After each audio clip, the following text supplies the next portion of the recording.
Hi, guys and girls, gals, fellas, Sheilas, y'all. I watch another channel. Uh, he's a guy, he's been cutting wood forever. Buckin' Billy Ray.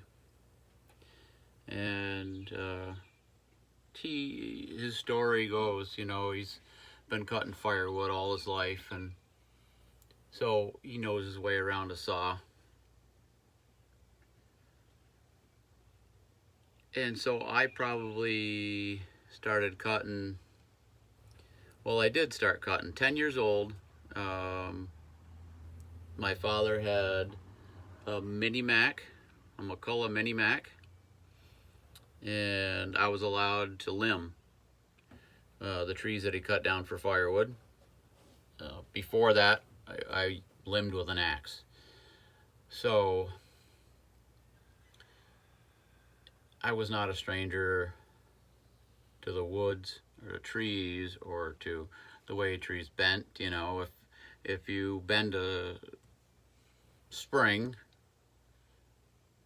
in the middle, there's force, obviously, and if you cut one end, it whips one way. If you cut the middle, if you take a piece of metal and you bend it like this and you cut it right here in the middle, it springs both ways.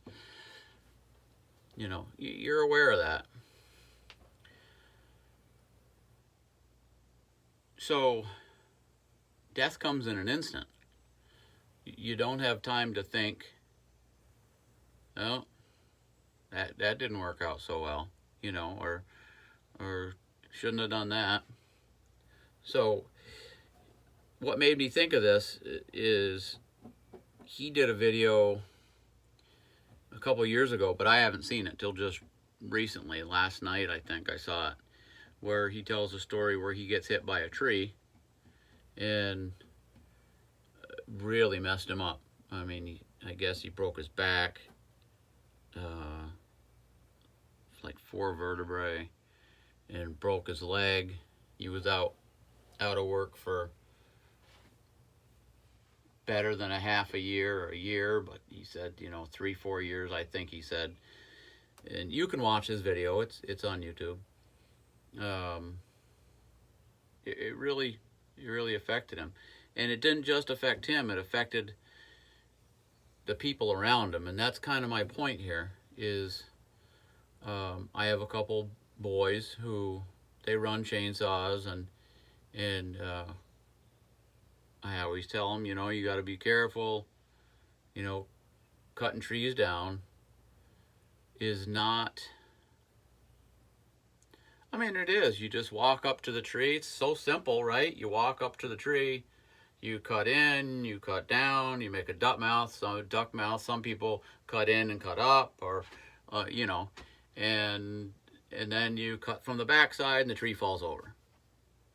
Right? Just simple. No, there's so many.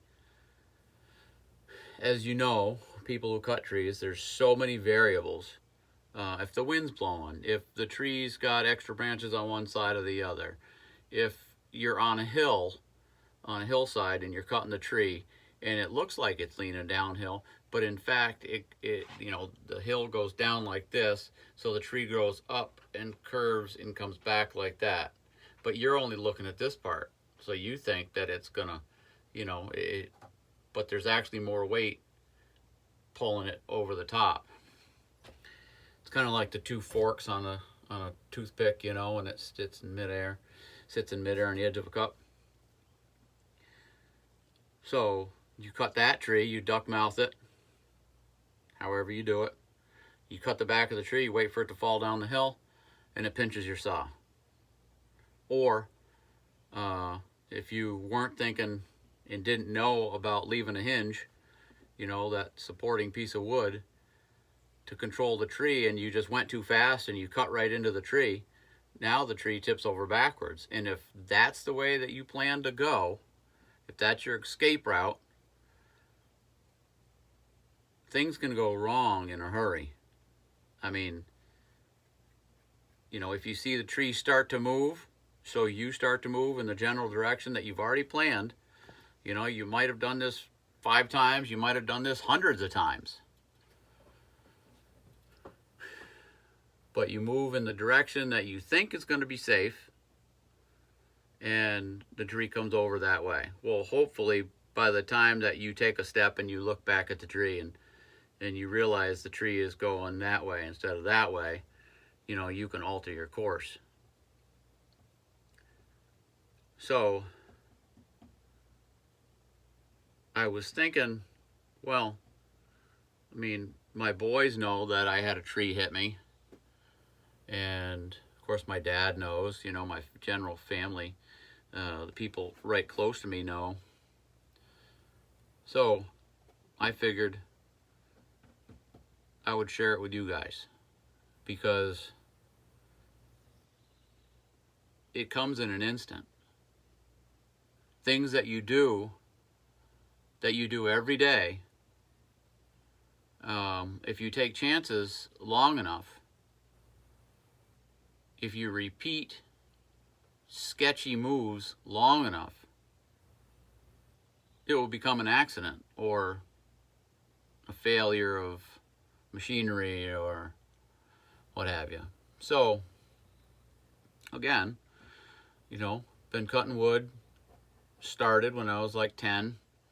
My father and I were cutting firewood back then.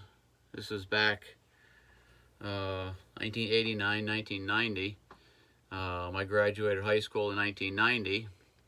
And so before that,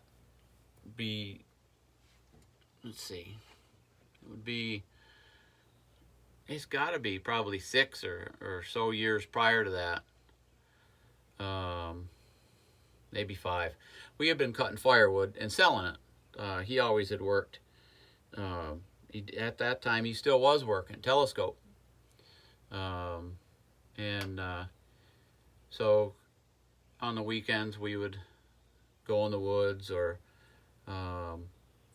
during the week, I would go in the woods. And then when he got home from work, you know, he would take a break with Mom, and we would go back in the woods. So this was right when I graduated from high school. I got accepted into college, and so I was going to cut firewood for the summer to pay for college, and that was the plan. So my father and I went into the woods over the weekend, and we went around the area. You know, cut this tree, cut that tree, cut this tree. Yep, okay. And I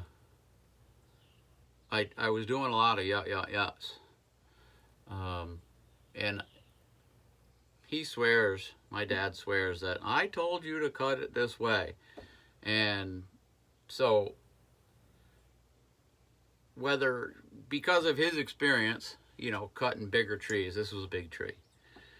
Whether it was because of his experience, and he knew that even though I was using a 22 or 24 inch bar, that I could cut this 3.5 or 4 foot base, you know, of this tree, and get it to fall over in one shot.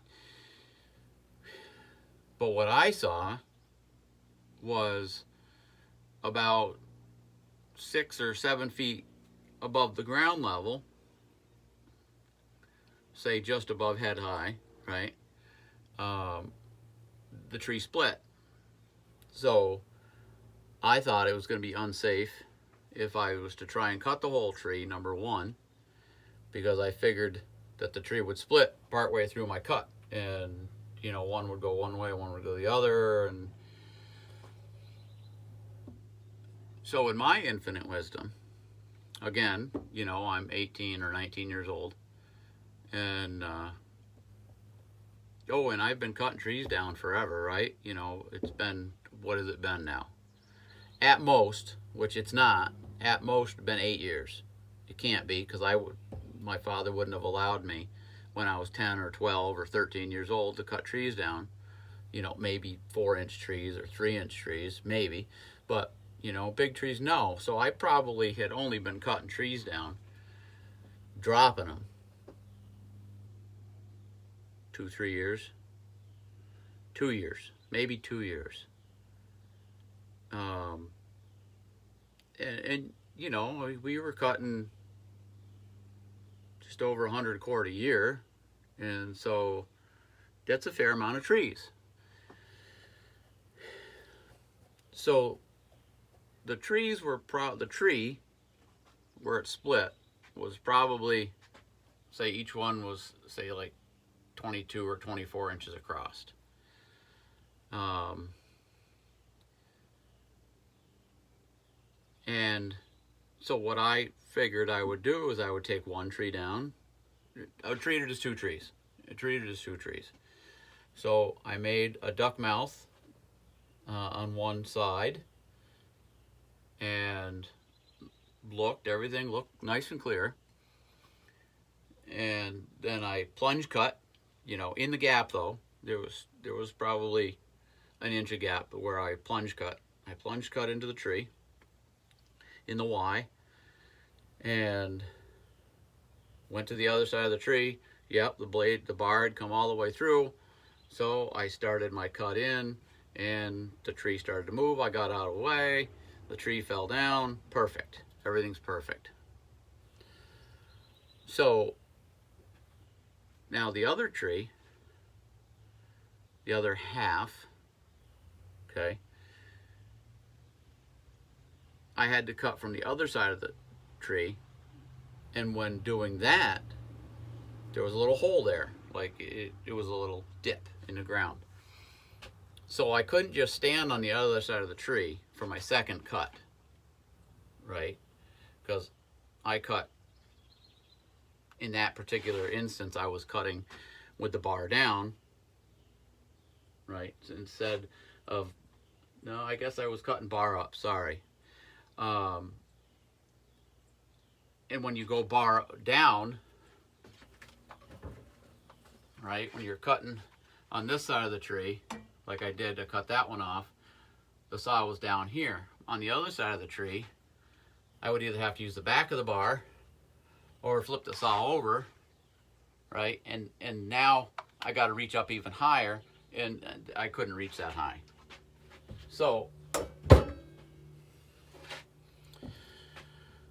no big deal, right?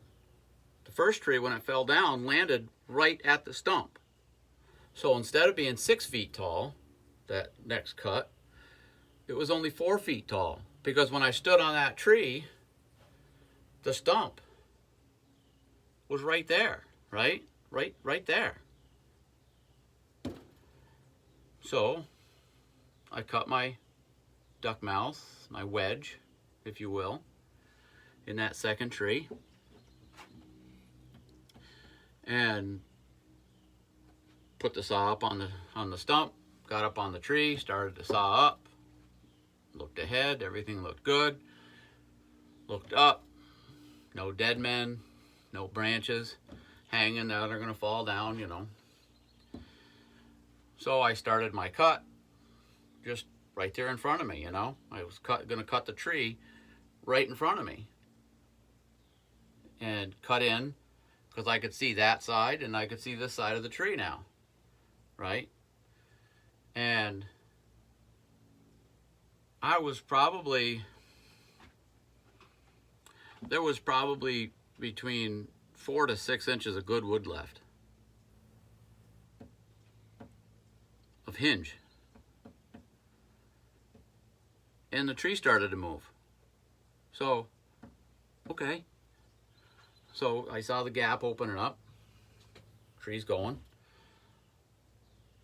So I turned, shut the saw off, and that log, that first one I had cut, a tree, you know, it was a good straight tree, and I figured I would get right straight away instead of jumping off the log with the saw. So I took 4 or 5 steps.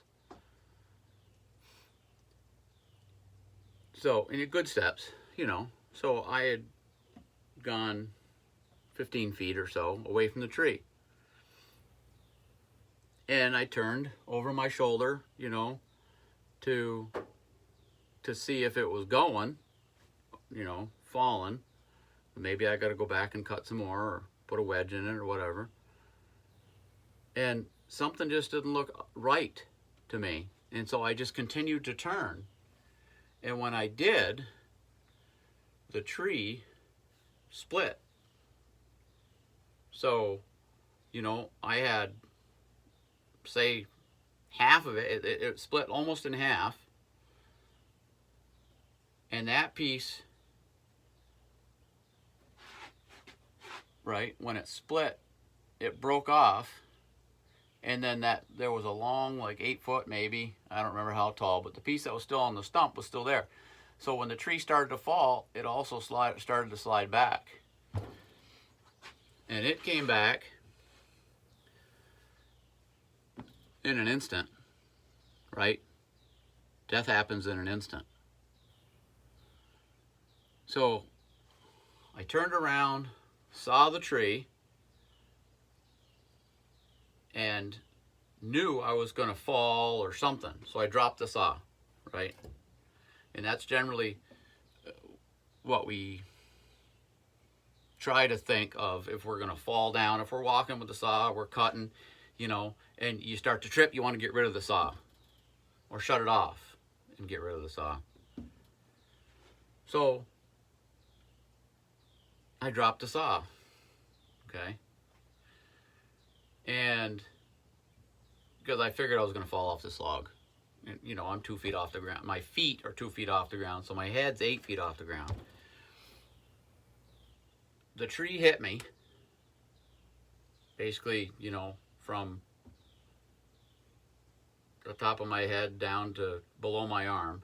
And I guess on my arm, I ended up having, there was a mark kind of like this. So it did hit me, you know. And so it hit me, and it's like you blinked. And now I'm laying on the ground, and I open my eyes again, you know, because you blink, and you look up, and the tree is just hovering in midair, coming towards me, coming directly towards me. Now, this tree is as wide as I am, right? So, get the hell out of the way. So I turned and pushed myself, you know, because I was on my butt. So I was pushing with my feet and my hands to scoot backwards really quick. And I got 2 or 3 scoots in. And by then the tree had rocked. It had come down and hit me and rocked up and then kept coming. And it maybe it didn't. Maybe it all happened all at once. But in my mind, it was slow motion. And it like paused midair, maybe, which gave me the chance to get further out from underneath it. But when it came down, it took my foot and pushed it about 1.5 feet into the ground. Now, 1.5 feet in the ground, I'm out in the forest, right? I'm not in any soft material.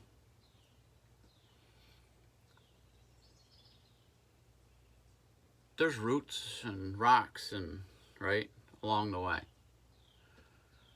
So everything stopped. Boom. And I'm thinking to myself, that was close. That was close. Because when I look down, right, I'm sitting on the ground with my legs bent in front of me, and the tree is right there, and it's this tall, right? I'm sitting on the ground, and the tree is eye level, high, and that's not even the whole tree, right? Because it broke. So I sat there, you know,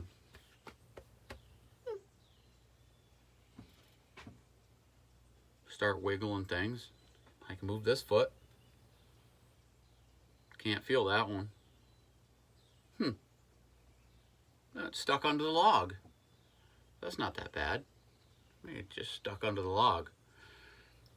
So I try and pull it, and it won't come. I'm like, oh, it's really stuck. And then I realized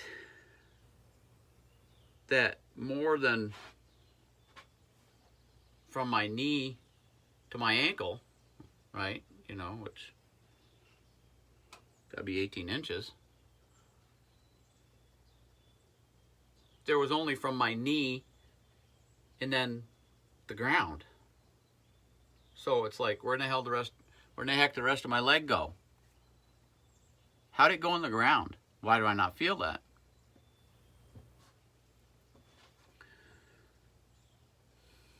I looked around. Now, mind you, I graduated high school, I believe, Friday. This is Monday. 2 days after graduation high school. Dad's gone to work. It's 8 o'clock in the morning. Mile and a half back in the woods. Tractor and wagon. Nobody's going to look for me. Nobody's going to come look for me. Not for... See, Dad's going to work. He worked 7 to 3:30. So he wouldn't get home till about 4. And then he might think, well, you know, he's going to cut until dinner time. So probably be 5 or 6 o'clock. I mean, he might have just come on back just to help out, but could have been 5 or 6 o'clock before anybody thought, well, maybe we should go look.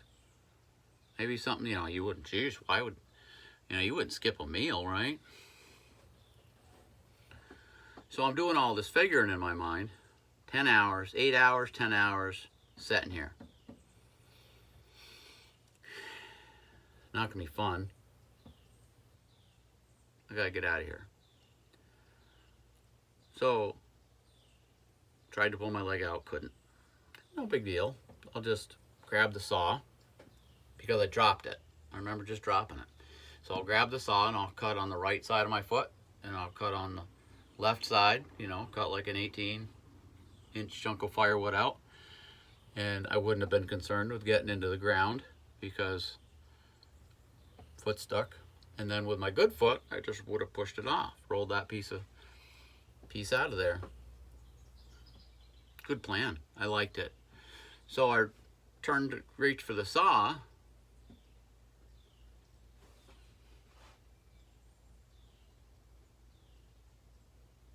It's better than 10 yards away. The tree is probably 20 or 25 yards away. Well, how in the hell did I get here? I only walked 5 steps. Well, when the tree hit me, when I dropped the saw and the tree hit me, it punched me hard enough that it threw me that extra 10 or 15 yards.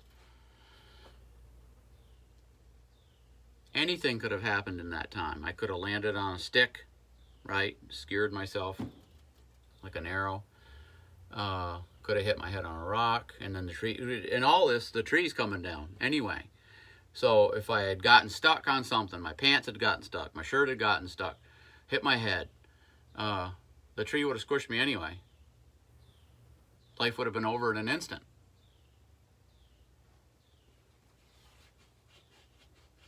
No chainsaw. How am I going to get out of here? So I spent the next hour and a half digging with one finger, and then the next, because there's rocks and roots and, you know, soil. And I would find a root, I would dig around, break it, pull it out, dig around, right, pull it out. And I finally, after an hour and a half, I got to where I could feel the back of my shoe. Now, I wasn't wearing work boots because it was hot. I'd just wear my sneakers. And my sneakers were wider in the front than they were the back. So at the arch, you know, at the arch, it's low here, and then it went big in the front, you know, it was a running shoe. In the middle of the tree basically was in that spot. Now, it's over a foot in the ground, and I'm bent over digging, so I can't reach my toes because it's a foot in the ground, and I'm above the ground. So I couldn't dig under my shoe, okay? I've dug with every finger that I can dig with. My thumb, each one of my fingers. They all hurt. I didn't know why at the time. So I find the back of my shoe. Perfect. So I grab onto my sneaker. Actually, I grabbed onto my ankle first and held my ankle and tried to pull my foot out. I think that's when the first big wave of pain said, that's a bad idea, guys. Let's not do that again. Okay, so I worked around. So if I can't pull my shoe out, I'm going to pull my foot out of my shoe. Well, I couldn't roll the back of the shoe down because it was laced up tight. So I was able to reach up, untie the shoe, and then one lace at a time, you know, one cross at a time, I unlaced the shoe till I got the lace out. Then I folded the shoe down away from my heel, grabbed my foot, and slid it out. And I remember when my foot came up out of the hole, you know, because I had been bent down the whole time. Because my foot's in the ground, so I can't go anywhere. My leg was in the ground. I remember when I pulled it out, I laid back in the sun and I put my leg up on the stump. And I'm looking at that white sock. And I said to myself, don't take your sock off. Because I didn't want to see if anything else was wrong. I figured I'd done the biggest part. I got myself free. So, and there was some discoloration, red discoloration on the sock.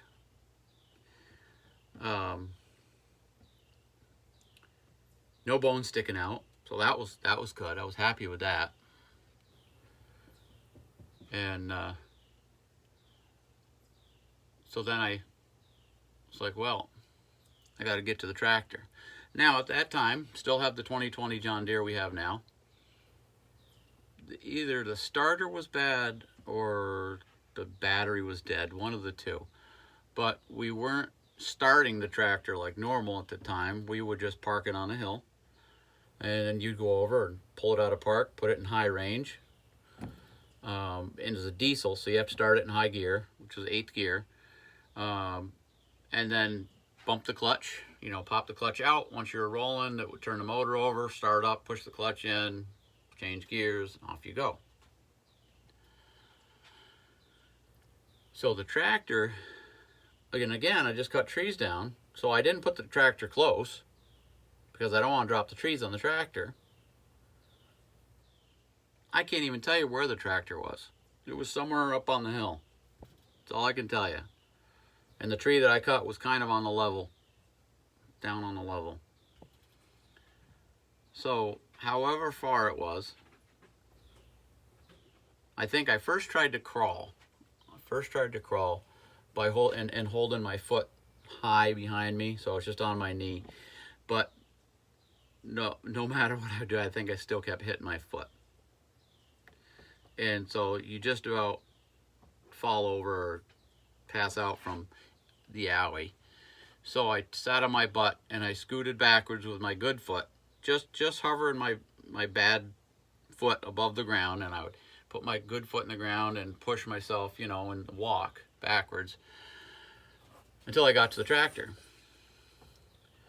So I get to the tractor and I said to myself, all right, dummy, now when you pull yourself up, you cannot put your bad foot down on the ground, you're going to have to put your bad knee up onto the tractor and then up with a good leg. Stand up, turn, sit in the seat. Boom. Right foot goes down, left leg starts to come up to get on the tractor. Right over in a pile. You dummy. We just went over in our own head. Who was I talking to? We just went over with each other how we were going to get on that tractor. How'd you forget? Literally, it was just a quarter of a second ago. We said, don't do that. We said, okay, we're not gonna. And we did it. So I turned back around, and put my knee up onto the step, pulled myself up on the steering wheel, put my good foot on the step, got into the seat. Okay, I'm in the seat. And I can't put my right foot down because if I just touch the heel or touch the ball of my foot or touch anything, it's like shock waves of pain, right? Lightning bolts of pain. So I said, okay, let's start this thing. How am I going to stop it? Because I was on a hill and I was probably going to roll 5 feet, pop the clutch, start it, and then I would have had to stop within 10 feet because the road went down and turned. Otherwise, it'd be smashing into trees. Maybe I can just do it with my hand. That's what I figured. So, give it a little gas, throttle, pulled the throttle back, pushed the clutch in, pulled it out of high range, or out of park into high range, started to coast down the hill, got my hand on the shift lever so I can pop it out of gear, because I knew I wasn't going to be able to push the clutch in, pop it out of gear, and then hit the brake. I figured once it was running, I would pop it out of gear and then reach down. So I did that. Started up, popped it into neutral. Of course, you pick up speed. I reached down, thank goodness I didn't miss the brake pedals with my hand. Got the tractor stopped. Left everything where it was, obviously, and held my foot off the running board, foot peg, foot placement, place, whatever you want to call it, and drove out of the woods. 1990, we didn't have cell phones, so I get to the house, drove around my parents' house, which we never did. Never. Drove around my parents' house. My thought was just get as close to the porch as possible. Ended up driving over the porch stairs and got the tractor shut off. Somebody was babysitting my little brother, Seth, at the time, and they said, "What's the matter?" I said, "Oh, I dropped a tree and it hit me in the foot, so I think I gotta go to the doctor's. I'm gonna call my brother."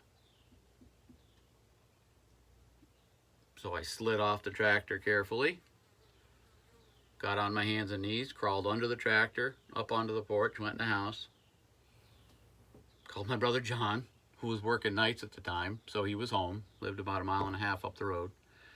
I said, "Hey, John," I said, "this is Glenn. I cut a tree down and it kind of pushed my foot into the ground a bit, but I'm back at mom and dad's. I think I need to go to the doctor's, hospital, whatever. Can you take me?" And he's like, "Oh, absolutely." So he come down, arm around him, made it to the car. But all this time I had been kind of moving on my own. Get to the hospital and again put my arm around him and made it to the hospital. Went through all the doctors. They said, "Hey, I've never seen anybody break a foot where you broke this thing, and I don't know how you did it." And my brother's like, "Well, by the sounds of it," because I had told him, he says, "if you got hit by a tree as big as hit him and pushed his foot in the ground, you'd know how it happened." So it destroyed the foot. I mean, it broke, I think, two of the bones that are up towards the ankle, but they were these bones here, you know. And everything else had just squished, you know, all the muscle and everything. It was just beat up. It was just beat up. So they put in a compression dressing is all they could do because it was so swollen. I mean, my foot was probably, you know, this big. A normal foot of me is like this big, and it was. So they said, you know, we're going to put the compression dressing on until the swelling goes down. Then we'll put you in a cast. So we got home. By then, I think Mom was home, and she, you know, come on in, lay on my bed because it was downstairs. My mother's bedroom was downstairs on the first floor. So she says, you know, there you go. Can I get you anything? I said, my hand really hurts.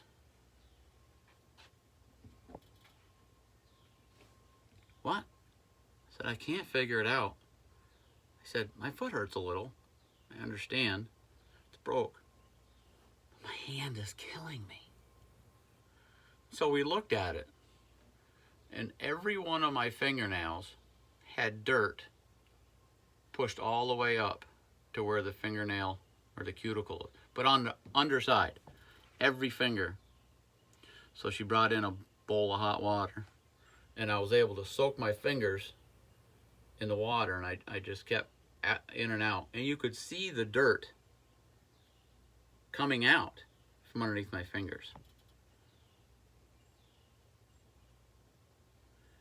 And I just found it odd at that moment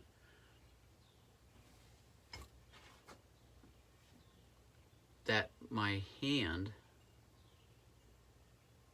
which had essentially saved me, hurt more at that time than my foot. And also the severity of the whole situation. So my dad got home. I told you to cut that tree. Maybe. But that's how life goes. It comes and goes in an instant, or it can. So when I say, boys, don't put that truck in the mud. The front end's not going to take it. And you put the truck in the mud and it breaks. I mean, that's much less serious than life, but be careful, guys, because just like that, at any moment, you could make the wrong decision, or somebody else could pay for your wrong decision. So stay safe, have fun, live long and prosper, and all that jazz. But mostly stay safe. Love you guys. Bye-bye.